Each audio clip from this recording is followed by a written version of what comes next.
দিব।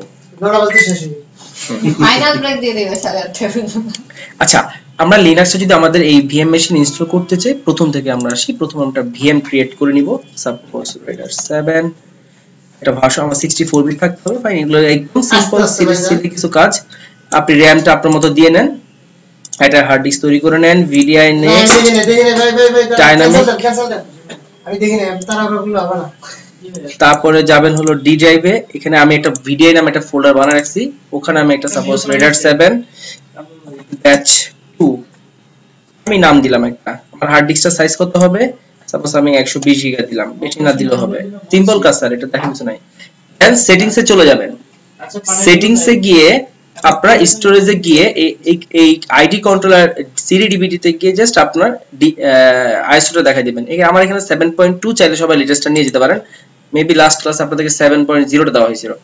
আচ্ছা, তারপর নেটওয়ার্কের অপশনে গিয়ে ব্রিজ অ্যাডাপ্টারটা চুজ করবেন। যদি ওয়্যারলেস ইউজ করেন তাহলে ওয়্যারলেসটা চুজ করবেন, আর যদি ল্যান ইউজ করেন তাহলে ল্যানটাকে চুজ করবেন। Okay fine. ব্রাদার, একটা প্রশ্ন আছে আমার। যদি আমি বাসা চলে যাই তখন আমার এটা চলে না। এই যে আপনি বাসায় গেলে আপনি কি ইউজ করেন? অ্যাডাপ্টারটা খালি চেঞ্জ করে দেবেন। না না, আপনি ইনস্টল তো একবারই হইলো, তাই না? ইনস্টল হলে পরে এটা চেঞ্জ করা যায়। আপনি বাসায় গিয়ে কি ল্যান ইউজ করেন না ওয়াইফাই দিয়ে ইউজ করেন বাসায়? তাহলে আপনি ওয়্যারলেস ইউজ করলেই হবে, আর কিছু করতে হবে না। একটু স্টোরেজের কাছে যাবেন। হাই স্টোরেজ যে আপনি রেডার ভিডিআই এবং সিডিআইওএস দুটোই দিলেন। এই যে এই জায়গায় কন্ট্রোলার, এই যে এটা তো আপনার হার্ড ডিস্কটা। ওটা তো প্রথমে দিয়ে আসছে, যেটা সেটআপ আমরা করে রাখি সেটা আপনি দেখেন হার্ড ডিস্কটা। আর এটা হলো আপনার না না না না, যেটা সেটআপ করি সেটা আমি দেখাইনি। এটা আমি আপনি যে নামে ভিডিও ক্রিয়েট করবেন সেই নামে আপনার হার্ড ডিস্কটা তৈরি হয়ে যাবে। আর এখানে আপনার আইএসও শুধু দেখাই দিচ্ছেন, আমি শুধু আইএসও দেখাই দিছি। দেন নেটওয়ার্কে গিয়ে ব্রিজ, আমার প্রশ্ন বুঝেন না। আমি বুঝছি আপনার কথা। আপনি এখানে গিয়ে বাসায় গেলে পান না, কারণ হলো আপনার এই অফিসে নেটওয়ার্ক পায় 192.168 ধরেন 2 ডট, আপনার বাসার ওয়াইফাই ডিভাইসটা আছে ধরেন 192.168 100 ডট ব্লকে, সো আপনি পাবেন কোন কারণে? দুটো তো দুই নেটওয়ার্ক হয়ে গেছে। আইপি চেঞ্জ করতে হবে হোস্ট মেশিনের, আপনি মানে গেস্ট মেশিনটার আইপি চেঞ্জ করে নেবেন। অফিস বাসায় যে ইয়াটা আছে, নেটওয়ার্কটা আছে, সেই নেটওয়ার্কে চলে যাবেন। Profile very simple. বুঝছেন না বুঝেন নাই? কিছু বুঝছি, কিন্তু আপনি এনবিআর এ যখন যান তখন ওয়াইফাই কানেক্ট করেন ল্যাপটপ, তখন একটা নেটওয়ার্ক ব্লক, যখন এখানে আসেন সেটা ওয়াইফাই কানেক্ট করেন, মানে আরেকটা নেটওয়ার্ক ব্লক। কিন্তু আপনি ভিএম তে একটাই নেটওয়ার্ক ব্লকে আপনি সেটআপ করে রাখছেন, তো নেটওয়ার্ক চেঞ্জ করেছেন, ভিএম এর নেটওয়ার্ক কি চেঞ্জ করছেন? নো। সো পাবে কি হবে? ভিএম এর নেটওয়ার্ক চেঞ্জ করে। জি, এই তো সিম্পল লজিক অঙ্কটা। এটা বুঝছি, আমি লজিক কিভাবে চেঞ্জ করতে সেটা পরে শিখব। সেটা তো পরে শিখব। আচ্ছা, আরেকটা হলো আপনারা যদি কখনো এখানে ইউএসবি ইন্টারঅ্যাকশন করাতে চান, মানে আপনি ভিএম এর সাথে, তাহলে ইউএসবি অপশনটাতে গিয়ে ইউএসবি 1 2 যেটা আছে সেটা চুজ করে দিয়ে প্লাস প্লাস কতগুলো, সরি এই সিম্বলটা দিয়ে দিবেন, খালি জাস্ট কতগুলো পোর্ট এনেবল করে রাখা। দেন ওকে, এটা কাজ কি? ইউএসবি দিয়ে রাখলে ইউএসবিটা ভিএম এ পাবে। ও, তারপরে স্টার্ট দিবেন।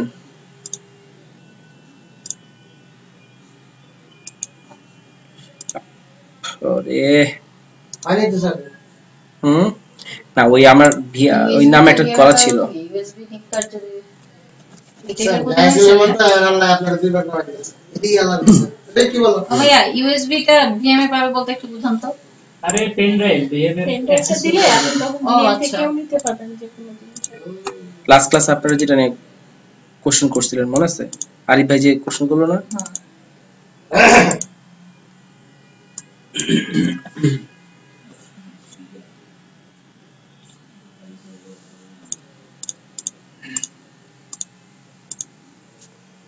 এই একটা নাম করা আসলে দেখে বারবার আবার করলে রিনেম করা যেত না। এটা একটা আমি এই ভার্সনটাতে সেই প্রবলেমটা ফেস করতেছি, কিন্তু আগে ভার্সনটা এই প্রবলেমটা ছিল না।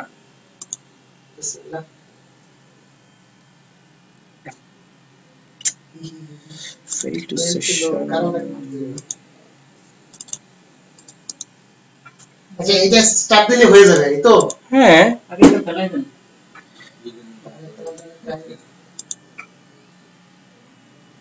কি করবে না ভাই? ওইটা পাওয়ার অফ করে রাখেন আগেরটা। না, ওটার সাথে এটা কি সম্পর্ক?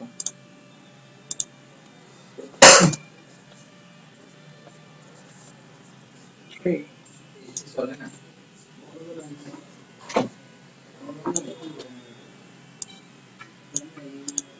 ভাই। যে মেমরি সাইজ তারপরে র‍্যাম সাইজ এগুলো কি কোনো মেজারমেন্ট আছে? মিনিমাম 2 গিগা দিয়ে রেডি করবেন। আচ্ছা, 1 গিগা দিলেও হবে, কোনো সমস্যা নাই। পরে বানান জানা গেল অবশ্যই। তো ভার্চুয়াল ইন্টারফেস গুলো কি ইনস্টল করা আছে নাকি? ইয়াপ, কি বলেন? ভার্চুয়াল ইন্টারফেস গুলো আছে না? ভার্চুয়াল ইন্টারফেস হবে কি জানেন? ওই যে নেটওয়ার্ক ইন্টারফেস।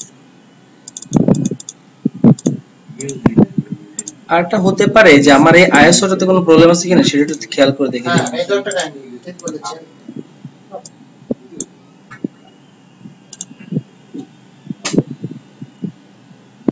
শেয়ার করতেছি না। তাহলে ভাই ওই যে আগে থেকে করে দেন 7.0 যেটা ওটা দিয়ে করে দেন। আসলে ইনস্টল করার তো আগে সেটা কি কেমন আগে আমার সিস্টেম যখন অন করতে যায় না তখন ওই যে ইয়ে ছিল ভাই এই যে ইয়েতে দেখেন তো মেশিনের উপরে ওই ইয়েতে মেশিনের ওখানে কোন একটা কাজ করতে চাই। ইউএসবি টা জানো নাথিং এলস। এর নাম যে ইনভার্টার দিয়ে হবে। এই জামালে আমি পড়ি নাম করি।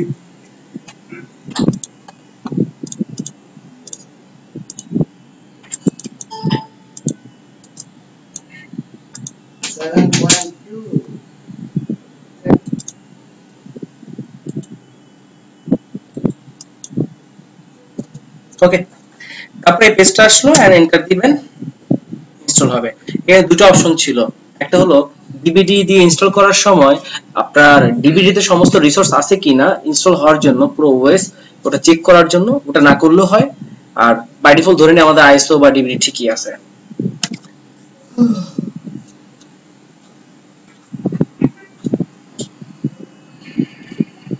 আছে পাহাড়ে কালকে হরতাল না? শিওর, কেমনে ক্লাস ভালো।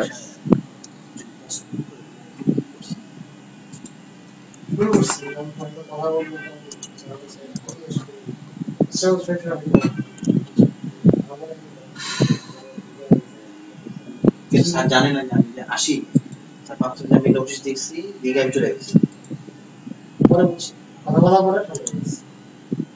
আজ তো স্যার দুই অবস্থা ভালো আছে, আমি আসি স্যার ভালো আছে, আমি ভালো আছি, তুমি সিট করতে স্যার আমি তো জানো না, আমি তো রাত থেকে কাজ করতে যাই আমি আচ্ছা, এরপরে দেখেন এখানে আপনার ইনস্টলেশন সোর্স আছে, সফটওয়্যার সিলেকশনে আপনারা আসবেন, সফটওয়্যার সিলেকশনে এসে জাস্ট সার্ভার উইথ গুই সিলেক্ট করবেন, আর কোনো কিছু সিলেক্ট করার দরকার নেই, জাস্ট সার্ভার উইথ গুইটা দিয়ে দিবেন, তাহলে আপনি অ্যাট লিস্ট মিনিমাম গুইটা পাবেন আপনার কাজ করার জন্য।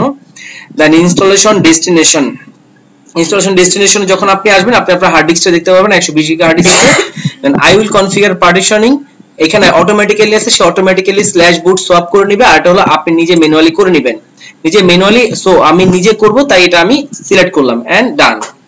এখানে আসার পরে আমার স্ল্যাশ বুট সোয়াপ কি কি হবে আমি যদি এখানে ক্লিক করে দেই তাহলে সেই অটোমেটিক্যালি সবকিছু করে নেবে। আর যদি আপনি নিজে জানেন যে আমার কি কি লাগবে, যেমন আমরা স্ট্যান্ডার্ড পার্টিশন যদি করি একটা একটা করে, আমরা কি জানি প্রথমে স্ল্যাশ, সাপোজ আমি স্ল্যাশে দিব 20 জিবি, দেন ফাইন, দেন আমি আর কি লাগবে আমার বুট 200 MB, মিনিটটা না হ্যাঁ, এন্ড নেক্সট আরটা কি লাগবে সোয়াপ। সো আমি সোয়াপ চুজ করলাম, সোয়াপটা কত হবে র‍্যামের দ্বিগুণ বা 1.5 থেকে 2 গুণ। সো আমার র‍্যাম আছে এখানে মেবি 2 গিগা দেওয়া আছে, আমি 4 গিগা দিলাম, সো 4 জিবি সোয়াপ। এটা হলো বেসিক ইনস্টলেশন। আমরা লাস্ট ক্লাসে বলছি বেসিক, প্রফেশনাল আর এটা কি অ্যাডভান্স ছিল, এটা হলো জাস্ট বেসিক ইনস্টলেশন। এইভাবে আপনি বেসিক ইনস্টলেশনটা করবেন। সেক্ষেত্রে প্রত্যেকটা পার্টিশন দেখেন, খেয়াল করে দেখেন স্ক্রিনে, SDA1 SDA2 SDA3 প্রত্যেকটা পার্টিশন যখন ইন্ডিভিজুয়ালি SDA1 SDA2 SDA3 পাবে, তার মানে এক একটা পার্টিশন প্রত্যেকটা এখানে কি কি পার্টিশন প্রত্যেকটা বলেন তো? প্রাইমারি। গুড, প্রত্যেকটা কি পার্টিশন? প্রাইমারি পার্টিশন, তাই না? আচ্ছা, এটা হলো, তারপর আপনি ডান ডান দিবেন, নেক্সট নেক্সট করবেন। আচ্ছা, এখানে তার মানে কি 97 জিবি আনলিমিটেড? ইয়েস, হ্যাঁ 120 জিবির মধ্যে 97 জিবি। আমি লাস্ট ক্লাসে যেটা বলছিলাম যে এটাকে বলা হয় বেসিক ইনস্টলেশন। আপনি একদম লিনাক্স মেশিনে কাজ করার জন্য এটুকু আপনি রেডি করতে হবে। তারপরে সেকেন্ড কি ছিল? প্রফেশনাল। প্রফেশনালের সময় কি হবে যে আপনি এখানে প্লাস আরেকটা, সাপোজ তানিম ভাইদেরকে আমি মেশিন রেডি করে দিব, U01 লাগবে ওনাদের, ওনারা বললো যে আমাকে U01 দেন, তাহলে আমি দিয়ে দিলাম ওনাকে একটা পার্টিশন, পার্সোনালাইজ আরেকটা পার্টিশন করে দিলাম। মানে U01 একমাত্র ওনারই লাগবে, যারা ডাটাবেস নিয়ে কাজ করে বা যারা অ্যাপ্লিকেশন তারই লাগবে। এটা কিন্তু আবার ধরেন অন্য ক্যাটাগরি যারা কাজ করে তার কিন্তু আবার এটা লাগতেছে না। সাপোজ আমি মেইল সার্ভার নিয়ে কাজ করি, তখন আমি বলবো যে আমাকে ভারে জায়গা দাও, তো আমি ভার চুজ করে দিব। আমি আইএসপি, আমাকে মেইল লাগবে, বা আমি আইএসপি আমার মুভি সার্ভার লাগবে, সো আমার ভাড়া লাগবে, সো ভাড়ার জন্য 20 জিবি। এগুলো কি মানে এক একটা কাজের? ইয়েস, এগুলো একটা এক কাজের। হ্যাঁ, না আপনি জানা দরকার স্ল্যাশ বুট সোয়াপটা, কিন্তু সেটা আপনি ক্লাস মিস করছেন তাই ওটা জানেন না, ফাইন। আর দ্বিতীয় হলো ভারটার আমরা এখন আসিনি, সেটা আজকে আসবো। তাহলে এই যে এই তিনটা ব্যতীত রবিউল, এই তিনটা ব্যতীত বাকি যেগুলো ইউজার চাইবে সেগুলো হলো কাস্টমাইজ, ইউজারের প্রয়োজন। অ্যাজ ইউজুয়াল আপনি কি করেন যে রাউটার তো অ্যাজ ইউজুয়াল কনফিগার করে পোর্ট 10টা বা 24টা আপ করে দিয়ে চলে আসেন। কোন পোর্টে ভিল্যান করবে কি করবে না সেগুলো তো কাস্টমার রিকোয়ারমেন্টের উপর, কোন ভিল্যান হবে কোন আইপি ব্লক হবে সেগুলো তো ডিফারেন্ট জিনিস, তাই না? কিন্তু ধরে তো আমরা কোনো রাউটার আগে ভিল্যান করি না, জাস্ট পোর্ট আপ করি, আর একটা নেটওয়ার্ক ব্লকে আমি নিয়ে আসি, একটা আইপি বসাই দেই যে ওই ক্লায়েন্টের নেটওয়ার্কের সাথে। এটা হলো বেসিক। প্রফেশনাল হলো আমি তো এবার ছাইদা দিবই একটু আগে। সো প্রফেশনালটা কোনটা, যেটা কাস্টমার এক্সট্রা রিকোয়ারমেন্ট করতেছে ওএস এর সাথে, তো এখানে আমি জাস্ট এক্সট্রা রিকোয়ারমেন্টটা করে নিলাম। ওকে, আচ্ছা আরেকটা ছিল লাস্ট ক্লাস, সেটা হলো অ্যাডভান্স। সেটা হলো স্টোরেজ উপর ডিপেন্ড করে অ্যাডভান্স ইনস্টলেশন। আপনি তো জানেন না দুটো বিল আছে, বিলগুলো নিয়ে যাই স্যার। তিনটা তো স্যার আর একটু গেলে সমস্যা হবে। যে হ্যান্ডেল করে টাকা দিই স্টাফ স্যার একদম কোণায় চলে যান। আপনি এদিকে চলে আসুন। আমি একটু বসলাম কিছুক্ষণ, আমি একটু পরে কিন্তু চলে যাবো। হ্যাঁ হ্যাঁ, একটু আমার টাকা নাই। বসে না দেখি ক্লাসটাই দেখি, একটু পারি না।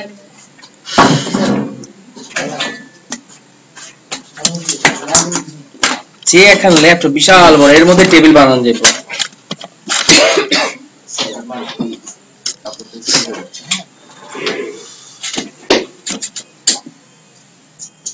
শিয়ান কি সিঁড়ি দিয়ে উঠছেন না ভাই? আপনারা যে নেল নেল একটা ইউজ করেন না, কি জানেন নেল রিমুভার, এই যে শিহানের মোবাইলটা দিয়ে এই জিনিসটা করা যায় সুন্দর। আমি ট্রাই করি। হ্যাঁ হ্যাঁ হ্যাঁ, এই জিনিসটা এটাতে ঠিক সেই জিনিসটা আসে সুন্দর। আসলে কি করেন না পায় তো করেন পেডিকিউর ম্যানিকিউর করে মোবাইল তো পায়ে পর্যন্ত নেওয়া যায় না। শিহান লক খুলে ভালো পায় সব নো পুশ।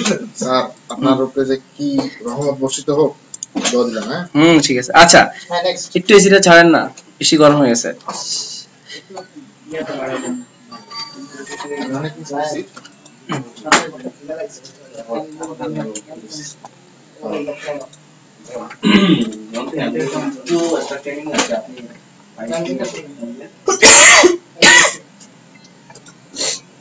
আমি তো বিজি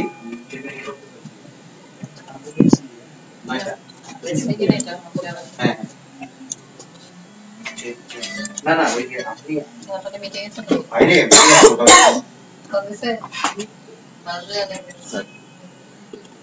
ওকে, আচ্ছা এটা হলো আমাদের বেসিকের পরে প্রফেশনাল। আরেকটা ইনস্টলেশন আমরা জানি, সেটা হলো কি অ্যাডভান্স ইনস্টলেশন। অ্যাডভান্স ইনস্টলেশনটা ডিপেন্ড করে হলো কার উপরে, স্টোরেজের প্ল্যানিং এর উপরে, যেটা আমরা লাস্ট ক্লাসে শিখছি এলভিএম বা পুল কনসেপ্ট অর এলভিএম কনসেপ্ট ছিল। এখন আমরা যদি পুল বা এলভিএম কনসেপ্টে ওএসটা রেডি করতে চাই, তখন আমরা কি করব, জাস্ট এটা থেকে রিসেট অল দিব, আমরা এই জায়গা থেকে বের হয়ে আসবো। কোথায় রিসেট করবে? এই যে এখানে রিসেট লাগছে। আচ্ছা রিসেট যখন করব, মানে রিসেট আসলে আমাদের করার দরকার নেই, বাট আমি আপনাদেরকে বেসিকটা দেখাইলাম, বেসিক এবার প্রফেশনালটা বললাম কিভাবে করবেন। কিন্তু লাইফে কখনোই বেসিক প্রফেশনাল কোনটা ইউজ করবেন না, ইউজ করবেন হলো অ্যাডভান্স অপশনটা। সেই অ্যাডভান্স অপশনটা এখন আমি দেখাচ্ছি। সরি, অ্যাডভান্স অপশনটা কি করবেন, জাস্ট এই জায়গাটাকে এটা এলভিএম করে আমরা করব। এলভিএম করে এখানে জাস্ট আমরা ক্লিক করব, খুব সহজ। Click here to create, automatically যখন দিব সে অটোমেটিক এলভিএম করে এই সিস্টেমের এই যে স্ল্যাশ বুট সোয়াপ করে ফেলছে অটোমেটিক্যালি। এবং এখানে দেখবেন একটা হোম নামে একটা পার্টিশন আছে, এই হোমটা আমাদের দরকার নাই, হোমটা বাই ডিফল্ট স্ল্যাশ থেকেই পাবে। সো আমি জাস্ট হোমটাকে ডিলিট করে দিব। মাস্ট বি এটা অটোমেটিক্যালি দিলাম এই জন্য যে আপনারা কষ্ট করে অনেক কিছু সিলেকশন করার দরকার হবে না। তবে যখন আমি স্টোরেজের ক্লাস করাবো আরো পরে 1-1.5 মাস পরে, তখন এই ইনস্টলেশনটা আপনাদেরকে আমি আরেকবার দেখাবো। এখন তো দেখালাম শর্টকাটটা, তখন আপনারা পুরো ম্যানুয়ালি কিভাবে জিনিসগুলো করতে হবে সেটা দেখাবো। আচ্ছা সো আমি প্রশ্ন হুম এখন যে অবস্থা দেখতেছি এটা কি আমরা বেসিকও বলতে পারি না? না এটা টোটাল এলভিএম কোর তো অ্যাডভান্স প্রজেক্ট এটা এলভিএম কোর। এই যে দেখেন এই পার্টিশনটা দেখেন, এই যে এলভিএম থেকে আসছে, এই পার্টিশনটা দেখেন এলভিএম থেকে আসছে। আচ্ছা এই এলভিএম থেকে যে আসছে ডান পাশে খেয়াল করে দেখেন কি লেখা, এটা ভলিউম গ্রুপ। ভলিউম গ্রুপ দেখছেন? আচ্ছা দেখছেন, বাট একটু বুঝে নাও উচিত। Logical volume management. আমরা এলভিএম এর কনসেপ্টটা কি ছিল ভাই? এলভিএম হলো একটা স্লাইস, এলভিএম হলো কি একটা স্লাইস, আর এলভিএম টা আসে কোথা থেকে? একটা পুল অথবা ভিজি থেকে। তো ভিজিটা হবে কি, আর ভিজি আসে কোথা থেকে? একটা এইচডিডি থেকে, একটা হার্ড ডিস্ক থেকে ভিজি আসবে। সেই ভিজি থেকে, সেই ভিজিটা একটা ভিজি বা পুল যেভাবে বলে, সেই ভিজি থেকে যে ছোট ছোট স্লাইস গুলো বের হবে তারাই হলো এলভি, তাদেরকে বলা হয় আসলে এলভি। আর এই পুরো সিস্টেমটাকে বলা হয় এলভিএম, এটাকে বলা হয় এলভি লজিক্যাল ভলিউম, আর পুরো সিস্টেমটাকে বলা হয় লজিক্যাল ভলিউম ম্যানেজমেন্ট। ঠিক আছে? সো পুরো হার্ড ডিস্কটা যদি হয় আপনার, আমার হার্ড ডিস্কটা কত 120 গিগা, জি, তাহলে ভিজি সাইজ কত হবে? 120 গিগাই। ক্লিয়ার? সো দুইটা ভলিউম গ্রুপ তৈরি করতে পারি না? হ্যাঁ পারেন। তাহলে দেখেন এখানে তাকায় দেখেন, এই যে এটা কি লেখা? RHEL root, RHEL swap, Red Hat Enterprise Linux volume গ্রুপের নাম কি দেখাচ্ছে? RHEL। দেখছেন এটা সাইজ কত? ফ্রি। কতটুকু ফ্রি আছে? 0, কারণ পুরো হার্ড ডিস্কটাকে নিয়ে সে ভিজি বানায় ফেলছে। এবং সোয়াপে আসেন, এটা কোথা থেকে আসছে? তার মানে খেয়াল করে দেখেন, এটার নাম হলো RHEL আর এটার নাম হলো রুট অথবা সোয়াপ। তাহলে এই জিনিসটার ফুল পাথ কি হবে জানেন? Full path /dev RHEL/swap or /dev RHEL root। ডেভের কথা মনে আছে লাস্ট ক্লাসে? সমস্ত লিনাক্সের ডিভাইসগুলো ডেভের আন্ডারে চলে আসে। তাহলে আপনাকে যদি বলা হয় এই সিস্টেমে কয়টা এলভি করা আছে, তাহলে আপনি ভিজি কয়টা করা, এলভি কয়টা করা সেটা পরে দেখবেন আরো ডিটেইলস। বাট আপনি যদি বলা হয় সোয়াপটা যে এলভি থেকে করা, সোয়াপের লোকেশনটা কি, সোয়াপ ডিভাইসের লোকেশনটা কি? লোকেশনটা হবে ঠিক এইটা, ডেভের আন্ডারে। এই যে দেখেন এটা হলো ডেভ ডিভাইস, তার আন্ডারে কি? ভলিউম গ্রুপ, তার আন্ডারে এলভি। ক্লিয়ার? লোকেশনটা তাহলে ভলিউম গ্রুপ তো মাল্টিপল হতে পারে। হ্যাঁ, এখানে আমাদের আছে একটাই, সেটা হলো RHEL। ইয়েস। আচ্ছা তারপরে আমি কি করব? এইটুকু আমার ডান। তাহলে আমার ক্লায়েন্টকে /boot swap আমার দেওয়া ম্যান্ডেটরি তার ওএস এর জন্য। এখন ক্লায়েন্ট যদি বলে আমাকে U01 দাও, তাহলে আমি কি করব? প্লাস দিব, কি দিব? সাপোজ /U01 কতটুকু দিলাম? আমি সাপোজ 2 গিগা দিলাম। ডান। এটা কোথা থেকে আসছে দেখেন? RHEL থেকে। সেম, এখন যত পার্টিশন এখান থেকে বের হবে সবই আসবে ওই ভলিউম গ্রুপ থেকে। এখন ইউজারকে আমি দিলাম এখন 2 গিগা, কিন্তু খাদেমুল থাকলে বলতো ভাই আমার ইউজারের 2 গিগা আসলে হবে না, আমার লাগবে মিনিমাম 25 গিগা।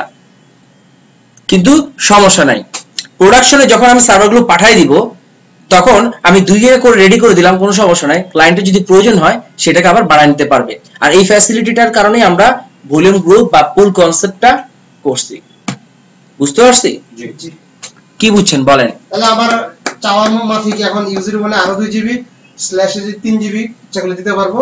ওই ইচ্ছা করলে দিতে পারবো। হচ্ছে বড় ইম্পর্টেন্ট পার্ট হলো লাইভ সিস্টেমে, লাইভ সিস্টেমে এটা হলো সবচেয়ে বড় ইম্পর্টেন্ট পার্ট। কিছু মানে ভলিউমটা মানে আমার যেটা আমার স্টোরেজ, টোটাল স্টোরেজটাকে আমি একটা গ্রুপ করে নিচ্ছি, এই Yes. গ্রুপ থেকে আমি ভাগ ভাগ করে দেব। হ্যাঁ, নতুন একটা এই সিস্টেমটা করার কারণে সুবিধা হলো, যদি আমি এটা না করতাম তাহলে আমার ইউজারকে আমি লাইফ টাইমে ওই সিস্টেমটাকে আর আপডেট করতে পারতাম না, স্টোরেজটা এক্সটেন্ড করতে পারতাম না। আচ্ছা এসডিডি যদি আরো 2 টেরাবাইট আসতো তখন কি আমার ভলিউম গ্রুপ আবার নতুন করে না, ভলিউম গ্রুপ ক্রিয়েট করা দরকার নাই, জাস্ট ওই ভলিউম গ্রুপে ওই নতুন 2 টেরা হার্ড ডিস্ক চলে আসবে। অটো যোগ হয় না করাইতে হবে, অটো করাইতে হবে। তাহলে এখন ক্লিয়ার? তাহলে আমি যে ক্লায়েন্টকে পাঠাবো, ক্লায়েন্ট আমাকে কি দিবে, তার কি কি মাউন্ট পয়েন্ট দরকার আর আমি স্টোরেজ কতটুকু দরকার সে দিয়ে দিবে। তারপর আমি দিয়ে দিব আমার স্পেস অনুযায়ী ক্লায়েন্টের কাছে দিয়ে হ্যান্ড ওভার করলাম। ক্লায়েন্ট যদি এখন আমাকে বলে যে আমার আরো লাগবে, তখন আমি এটাকে আস্তে আস্তে বাড়াই দিব। ঠিক খেয়াল করেন এনবিআর প্রজেক্টের সাথে যারা আছেন, নাই তো কেউই, হ্যাঁ আগে নাই আচ্ছা এনবিআর কি হয়, এক্সারেটর যে মেশিনটা বানাই দিছে ওখানে ইউজিরন আছে, ওখানেও ইউজিরন আছে, ওই ইউজিরনের সেই সর্বোচ্চ মেবি 100 বা 200 গিগার মতো সে দিয়ে গেছে, কিন্তু হ্যাঁ 200 গিগা, কিন্তু 200 গিগা তো আসলে এক বছর যাওয়ার পর পরে ফুল হয়ে গেছে।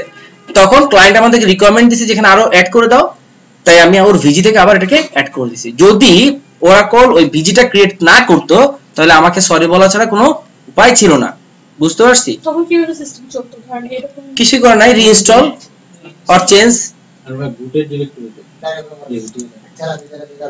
বন্ধ হয়েছে ক্লাস এটা হইছে সেজন্য করে। বুট কেন এসডি তে আছে? এই ক্লাস শেষে আমরা বুটটা কেন এসডি তে আছে? ওটা প্রাইমারি, ওটা প্রাইমারি, ওর বুট সবসময় প্রাইমারি হবে কারণ এমবিআর এর জন্য, তাই সে কখনোই কোনো ভলিউম গ্রুপ কোথা থেকে আসবে না, কারণ এগুলো সব কি সেকেন্ডারি, এগুলো সবই কি সেকেন্ডারি, আর এটা কি প্রাইমারি। ওকে, এরপর কি করব আমরা? হ্যাঁ এবার কি করব আমরা? ডান করে অ্যাকসেপ্ট করে তারপরে কি আছে? আচ্ছা এখানে একটা কিছু জিনিস আছে যে, আচ্ছা এগুলো তো হলো নেটওয়ার্ক কনফিগারেশন, ইনস্টলেশন, ডেস্টিনেশন তো আমরা চুজ করলাম। নেটওয়ার্ক হোস্ট নেম আপনারা এখানে কনফিগার করার কোনো দরকার নাই। নেটওয়ার্ক বা নেটওয়ার্ক বলতে এখানে কি বোঝায়? আইপি অ্যাড্রেস, নেটমাস্ক, গেটওয়ে, এগুলো পরে আমরা করতে পারবো, দরকার নাই। আর হলো কেডাম ইজ এনাবেল। কেডাম ওয়ার্ডটা সম্পর্কে একটু পরিচয়, যদি লিনাক্সে কেডাম জিনিসটা হলো এই সিস্টেম যদি কখনো ক্র্যাশ করে তাহলে কেন ক্র্যাশ হইছে তার লগ সে রাখবে কি রাখবে না। ক্লিয়ার? এটা কি বিমানের ব্ল্যাক বক্সের মতো? অনেকটা ইয়েস। মানে এটা কি সবসময় টিক চিহ্নটা দিয়ে রাখতে হয়? এরকম করে ক্র্যাশ লে আপনি দিতেও পারেন না, এটা বাধ্যতামূলক না, যার ইচ্ছা সে দিতে পারে, যাচ্ছে না। কিন্তু ইম্পর্টেন্ট হলো এই কেডামটা আসলে সে বাই ডিফল্ট 100, এটা বেশি সাইজ না, 128 মেগাবাইটের একটা সাইজ সে তৈরি করে। আপনি এটা চাইলে ম্যানুয়ালি বাড়ায়ও দিতে পারেন। ওকে, থাকো অ্যাজ ইউ উইশ। এটা যারা খুব কোর অ্যাপ্লিকেশন কোর কাজ করে তাদের দরকার হয়, আদারওয়াইজ মানে আপনাদের দরকার হবে না। সব ডাটাবেস করবে, হ্যাঁ সবই ইম্পর্টেন্ট, সবই লাগবে। ওকে, তারপরে কি হবে? রুটের পাসওয়ার্ডটা আমরা সেট করে নিব, সাপোজ আপনারা দিয়ে দিবেন যার যেটা মন চায়। দিলাম। তবে হ্যাঁ একটা অভ্যাস করা ভালো এখন থেকে যে ক্যাপিটাল একটা, স্মল একটা, সিম্বল একটা ইউজ করে ট্রেড দাও। এটা আলফা নাম্বারিক বলা এসডিএফ ইউ ওয়ান্ট টু, হ্যাঁ আলফা নিউমেরিক @ এটা তো ছোট বাচ্চাও জানে। সেই ছোট বাচ্চা তো এবং এটা যে কত কাজে লাগে, পাসওয়ার্ড যখন ভুলে যায় না, ফার্স্ট আগে আমরা এটা দিয়ে ট্রাই করি। এসডিএফ একটা জিনিস, এসডিএফটা আমাদের শুধু আমাদের রেসপেক্ট। আচ্ছা তারপর হলো ইউজার, একটা ইউজার ক্রিয়েট করতে বলা হয়, একটা ইউজার নরমালি রেড হ্যাট সিস্টেমে আরেকটা ইউজার তৈরি করতে বলা হয়। আমরা জানি লাস্ট ক্লাসে শিখছি যে ইউজার দুই ধরনের হয়, এটা কি? সিস্টেম ইউজার, নরমাল ইউজার বা রেগুলার ইউজার। সিস্টেম ইউজাররা আর নরমাল ইউজার, আমরা যে রুটটা হলো এটা কি সিস্টেম ইউজার ছিল, এখন আমরা একটা নরমাল ইউজার তৈরি করে নিলাম। সাপোজ আমি শাহেদ একটা নাম দিয়ে তৈরি করে নিলাম, পাসওয়ার্ড দিয়ে দিলাম। এসএসসিএল ওপেন কেন কেসা না সুন্দর লাগছে, পাসওয়ার্ডটা জানলাম না তো। আগে নামটা একটা বাজে একটা নাম আছে। এই পরে বলে দিন ভাই লাস্টে। ওকে নাম না তো। ওকে ওকে